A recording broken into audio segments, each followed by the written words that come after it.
Good morning, students.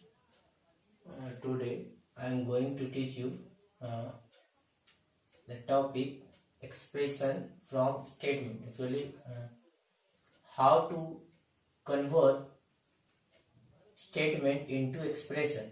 Actually, हम लोग कैसे स्टेटमेंट को एक्सप्रेशन में कन्वर्ट करेंगे. जनरली ये जो स्टेटमेंट होगा वो वर्ड प्रॉब्लम के रूप में होगा. एक पूरा छोटा स्टेटमेंट भी हो सकता है, बड़ा भी हो सकता है, और उसी को हम लोग को क्या करना है, एक्सप्रेशन के रूप में फॉर्म करना है. एक्सप्रेशन पता है एक्चुअली, एक्सप्रेशन कुछ भी हो सकता है. जैसे इस क्लास में हम लोग पढ़े कि हो सकता है सिर्फ नंबर का एक्सप्रेशन हो सकता है, बट यहाँ पे जितना भी है उसमें हम लोग कुछ भी एक कांस्टेंट वेरिएबल एटलीस्ट जरूर यूज होगा. जैसे हम लोग मान लेते कुछ भी ले लेते 7x+4, ये एक तरह का क्या हो गया, एक्सप्रेशन हो गया. तो इसी टाइप का कुछ हिंट दिया रहेगा जो स्टेटमेंट होगा, जिससे हम लोग क्या करेंगे, उसको एक्सप्रेशन में कन्वर्ट करेंगे. जैसे मेरे पास कुछ एक्चुअली हम इसको समझाएंगे एग्जांपल्स के थ्रू, है ना. आपके बुक का ही एग्जांपल हम कुछ लेंगे जिससे आपको इजीली समझ में आ जाए, और फिर आपको क्या करना, उस टाइप का जितना भी क्वेश्चन है वो आपको बनाना है और इजीली बन भी जाएगा. ठीक है. जैसे हम यहाँ पे एक क्वेश्चन है जिसको हम पढ़ रहे हैं, आप ही का बुक का है. Take Sarita's present age to be y years. ये एक स्पेशल केस दिया हुआ है कि सरिता का एज मान लेना है कि y ईयर्स है. जैसे हम लोग किसी का एज 10 ईयर होता है, 20 होता है, 30 होता है, तो यहाँ पे बस हम लोग मान लिए, कोई एग्जैक्ट नहीं, बट y ईयर्स यहाँ पे दिया हुआ वेरिएबल के. उसी का फिर बोलता है what will be her age 5 years from now, what was her age 3 years back. Means पहला क्वेश्चन है उसका एज 5 साल बाद क्या होगा. जैसे अभी अगर y ईयर्स का है तो 5 साल बाद सरिता का एज क्या होगा. What was her age 3 years back, 3 साल पहले उसका एज क्या होगा. 3 साल का एज, सॉरी 3 साल पहले का एज फिर पूछा है. Sarita's grandfather is 6 times her age. Sarita के ग्रैंडफादर उससे 6 टाइम्स क्या है, बड़े हैं. तो फिर what was the age of her grandfather, फिर ग्रैंडफादर का एज बताना है अगर ये कंडीशन है. फिर grandmother is 2 years younger than, फिर उसके ग्रैंडफादर से उसकी दादी एक्चुअली ग्रैंड मदर वो 2 साल छोटी है, तो ग्रैंड मदर का एज क्या होगा. Sarita's father age is 5 years more than 3 times Sarita. Sarita के जो फादर है वो सरिता का एज से 3 टाइम्स से 5 ज्यादा, मतलब 3 गुना से 5 ज्यादा, तो उसके फादर का भी एज बताना है ना. तो एक काम करते हैं, इसको हम फिगर के थ्रू अगर हम समझाते हैं तो ज्यादा इजीली समझ में आएगा. पहले तो हम सरिता बना रहे हैं, है ना. ये मेरे सरिता है, ठीक है, ये सरिता है, ठीक है, और ये प्रेजेंट की सरिता है, ठीक है. ये मेरी कौन है, सरिता हो गई, ठीक है. ये भी सरिता है. यहाँ पे सरिता हम 3 बार बनाएंगे, ठीक है. 3 बार इसको हम क्या कर रहे हैं, सरिता को बना रहे हैं, ठीक है. ये मेरी सरिता है. एक बार और हम सरिता को बना रहे हैं, क्योंकि मेरे पास 3 केसेस है सरिता के लिए, तो उसके लिए हम 3 बार सरिता को बना रहे हैं, ठीक है. ये सरिता है, ये भी सरिता है, ये भी सरिता है, ठीक है. तीनों क्या होगी, सरिता है. एक्चुअली सरिता को हम 3 बार बनाए. उसके बाद यहाँ पे उसके ग्रैंडफादर से रिलेट किया, इसलिए हम पहले उसके ग्रैंडफादर को भी बनाएंगे. ये हो गया उनके ग्रैंडफादर, ठीक है. ये उनके ग्रैंडफादर हो गया.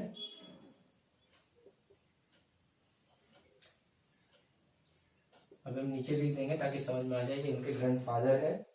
फिर उनका ग्रैंडमदर का दिया हुआ है,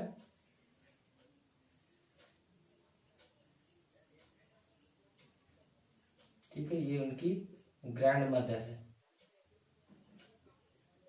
ग्रैंडमदर. और लास्टली उनके फादर है,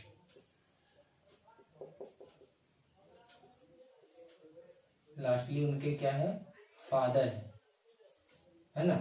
मतलब ये सरिता प्रेजेंट की है.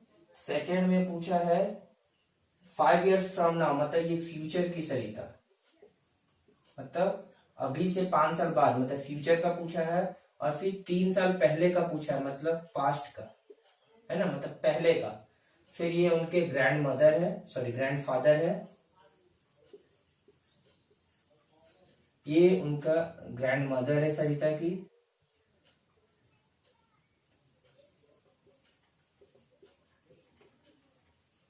और ये उनके फादर है, मतलब सब कुछ है। ये सरिता अभी की है, मतलब अभी का जो एज दिया है, फिर ये फ्यूचर का जो अभी के मतलब 5 साल बाद का जो एज है, ये 3 साल पहले का मतलब पास्ट का, ये उनके दादाजी के बारे में, ये उनकी ग्रैंड मदर हो गई, ठीक है, ये एक्चुअली डंडा दे रहे हैं, पकड़ी हुई है, और ये उनके फादर हो गए। क्वेश्चन क्या बोला है, फर्स्ट में जैसे दिया हुआ है कि take Sarita present age is Y years, मतलब अभी का जो एज है सरिता का, ये जो एज हो गया सरिता का, सारा भी हम इस रो में एज ही लिखे, वो है वाई ईयर्स। ये तो एक्चुअली दिया हुआ है, ठीक है, वाई ईयर्स है ना, ये एज एक्चुअली दिया हुआ है सरिता का अभी का, है ना, मतलब प्रेजेंट में उसका एज वाई ईयर्स, ठीक। इसको हम एक कोई नंबर जो होता है प्रॉपर, जैसे 8 साल 10 साल, उसको लेके भी हम समझा देंगे तो भी बेटर समझ में आएगा। फिर बोल रहा है फर्स्ट क्वेश्चन अब है, अब यहां से एक्चुअली फर्स्ट क्वेश्चन शुरू है, फर्स्ट, ये सेकेंड, ये थर्ड, ये fourth and this is fifth. First में बोला है what will be her age 5 years from now. अब बोल रहा है कि सरिता का ही एज जो अभी का एज है, अभी का पता है, अभी से 5 साल बाद उसका एज क्या होगा, ठीक है, अभी से 5 साल बाद उसका एज क्या होगा, तो 5 साल बाद उसका एज क्या होगा, तो अभी जो एज होगा उसमें हम उसको 5 ऐड करना पड़ेगा, क्योंकि मान लेते हैं अभी वो 10 years की थी, तो अभी से 5 साल बाद वो कितनी की हो जाएगी, 10 + 5 15 years की होगी, ठीक है। तो ये 5 years from now means future में 5 साल बाद उसका एज क्या होगा, तो ये उसका एज हो जाएगा। कितना आसान है, बस यही काम करना है और इजीली बनते जाएगा।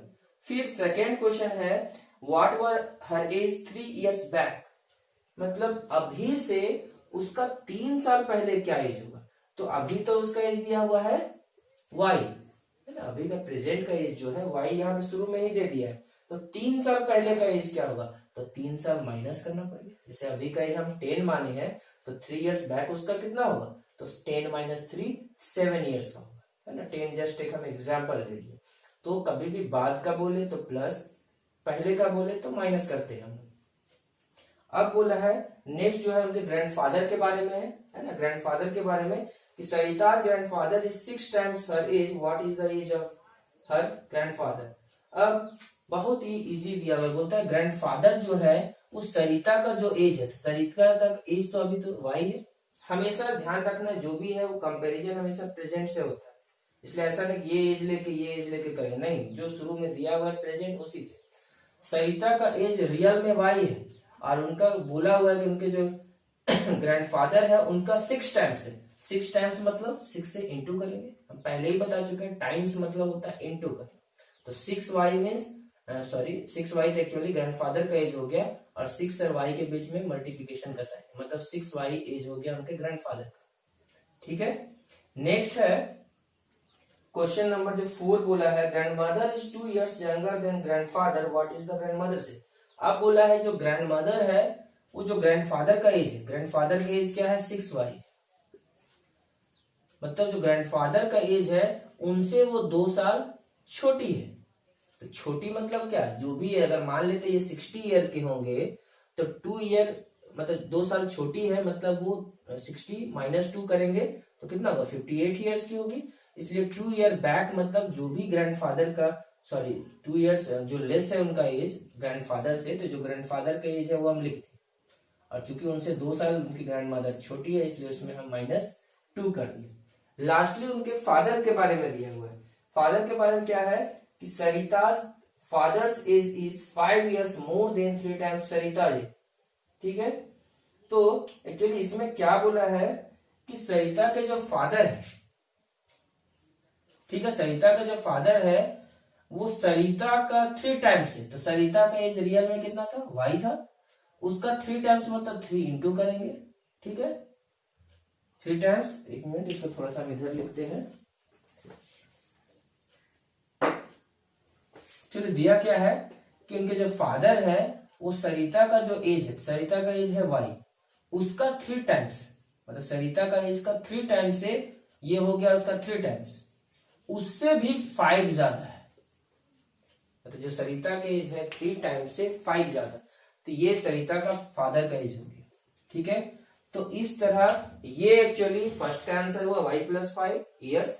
यहाँ पे हम लोग यूनिट लिख देंगे एक्चुअली ईयर्स, है ना, एक साथ जैसे यहाँ लिखना होता है ऐसे करके ईयर्स लिखेंगे, है ना, सब में लिखना होगा एक्चुअली। तो सरिता का 5 साल बाद का एज होगा y+5, 3 साल पहले का एज होगा y-3, ग्रैंडफादर जो है उससे 6 टाइम्स है इसलिए 6y, ग्रैंड मदर है वो दादा का जो एज एक्चुअली ग्रैंडफादर का उससे 2 साल छोटी है, तो जो भी दादा का एज होगा उसमें 2 साल माइनस कर देंगे। और उनके फादर जो है वो सरिता का जो एज है y है, तो y उसका 3 टाइम्स है ना, तो 3y हो जाएगा, और उससे भी 5 ज्यादा है इसलिए ये 3y+5। तो इस तरह करके अगर आप फिगर के थ्रू भी बनाते हैं बहुत अच्छा है, लेकिन जरूरी नहीं, बट आपको इस तरह समझना है। अगर इस तरह हम अगर समझ जाते हैं तो ये हमारा इजिली बन जाएगा, है ना। तो ये एक्चुअल में क्या हो गया, आपका सारा आंसर हो गया फर्स्ट का। अगर आपके पास बुक था तो एक्सरसाइज 11.4 का ए नंबर का ये सारा आंसर है। ओके, चलिए हम लोग कुछ नेक्स्ट क्वेश्चन इसी टाइप का हम लोग कुछ डील करेंगे।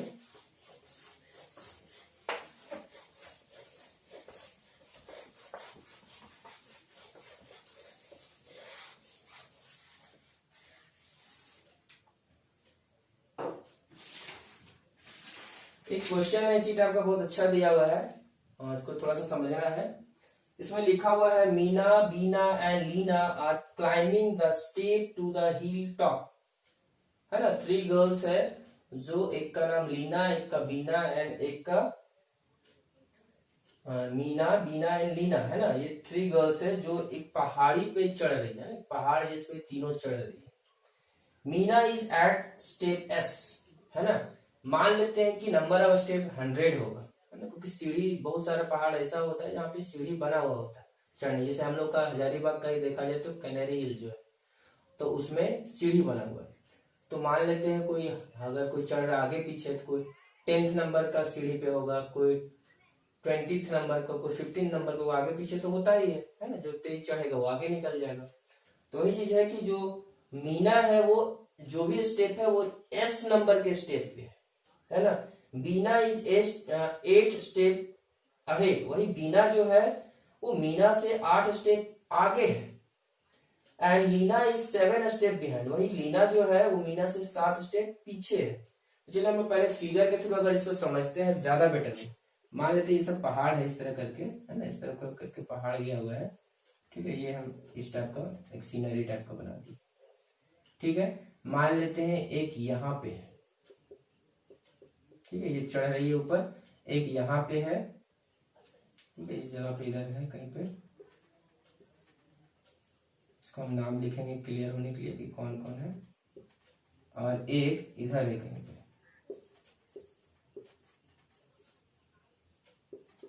ठीक है, तो इसमें बोला है, पहले इसमें समझना है कि कौन कहाँ है, मतलब ये तीनों का पहले हम लोग नेमिंग करेंगे। तो चलिए कौन लीना है, कौन मीना है, कौन लीना है ना।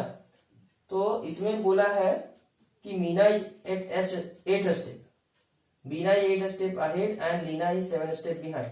हाँ, तो एक्चुअली इसमें मीना बीच में है, क्योंकि इसी से जो मीना का जो स्टेप दिया हुआ है स्टेप, उसी से एक को बोला आगे है एक पीछे, इसका मतलब ये बीच में होगी। तो यहाँ पे जो है वो मीना है। ठीक है, क्लियर है, बीच में मीना है। उसके बाद है बीना इज 8 स्टेप अहेड, बीना जो है उससे 8 स्टेप आगे है, मतलब ये क्या हुई, बीना हो गई। ठीक है, ये कौन हो गई, बीना हो गई। वही जो लीना इज 7 स्टेप बिहाइंड, और ये मेरा लीना हो गया, मतलब ये सबसे पीछे चल रही है। ये तो क्लियर हो गया कि कौन कहाँ है। बीच में मीना है, बीना सबसे आगे है, लीना सबसे पीछे है। अब बोला है ये जो मीना है वो जो सीढ़ी है, जैसे यहाँ पे सीढ़ी ऐसे बना हुआ है ऐसे करके सीढ़ी, तो ये S स्टेप पे है, ये S लिखा हुआ है। ठीक है, S स्टेप, ठीक है, S स्टेप पे है। ये कौन है, मीना है। वही बीना के बारे में बोला गया है कि ये सारा अब इसी से कंपेयर कर, जनरली क्या होगा, एक का दिया रहेगा उसी से कंपेयर करके रहेगा, उससे कितना आगे, किससे पीछे, कितना ज्यादा। तो वही बोला बीना है 8 स्टेप आगे, तो जो 8 स्टेप आगे मतलब क्या, ये तो S है, कौन है, मीना ऐसा स्टेप पे, इससे 8 स्टेप आगे मतलब 8 प्लस करेंगे, इतना नंबर स्टेप पे है।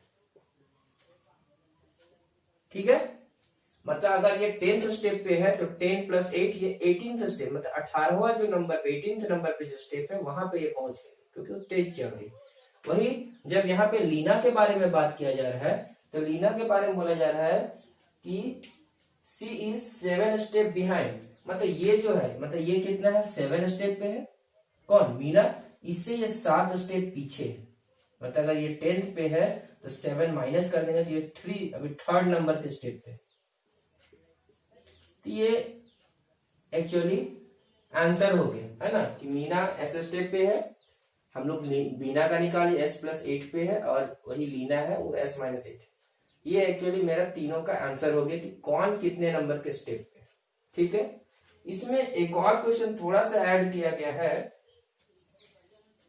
कि the total number of step to be to the hill top is 10 less than 4 times Meena has reached. Actually इसमें भी total number of step Meena से ही कंपेयर किया गया। यहाँ पे हम लिख रहे हैं टोटल नंबर ऑफ स्टेप्स। ठीक है, टोटल नंबर ऑफ स्टेप्स जो है इसको हम लोग यहाँ पे लिखेंगे, इस बॉक्स में लिखेंगे। ठीक है, कि अब रियल में इस पहाड़ जो है इसमें जब ऊपर एकदम टॉप पे यहाँ पे मान लेते पहुंच गए तो यहाँ तक पहुंचने में कितना सीढ़ी है उसमें, है ना, मान हो सकता है 300, 400, 500, कुछ भी हो सकता है, वो तो डिपेंड करेगा कि वो जो पहाड़ है उसका हाइट क्या है ना। तो इसमें बोला है कि जो टोटल नंबर ऑफ जो स्टेप्स है वो 4 टाइम्स है ना, 4 times 10 less than 4 times what Meena is.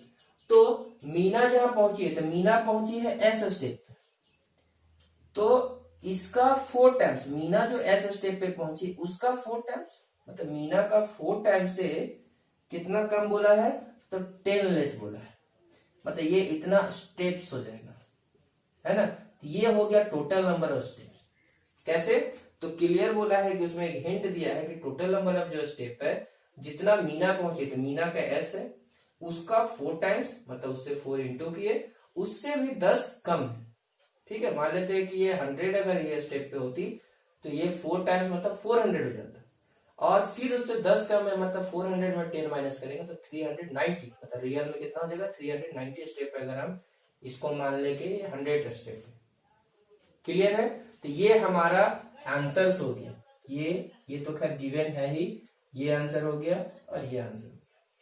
तो इस तरह हम लोग फिगर के थ्रू इजिली किसी को अगर हम लोग ड्रॉ कर पाए किसी का, हालांकि पॉसिबल है सब में, है ना, किसी न किसी तरह से हम लोग ड्रॉ कर ही लेंगे, तो हम लोग इजिली क्या कर पाएंगे, उसको बना पाएंगे। तो इस तरह क्या करना है, आपको क्वेश्चंस बनाना है। एक थोड़ा दूसरा टाइप का हम क्वेश्चन लेते हैं।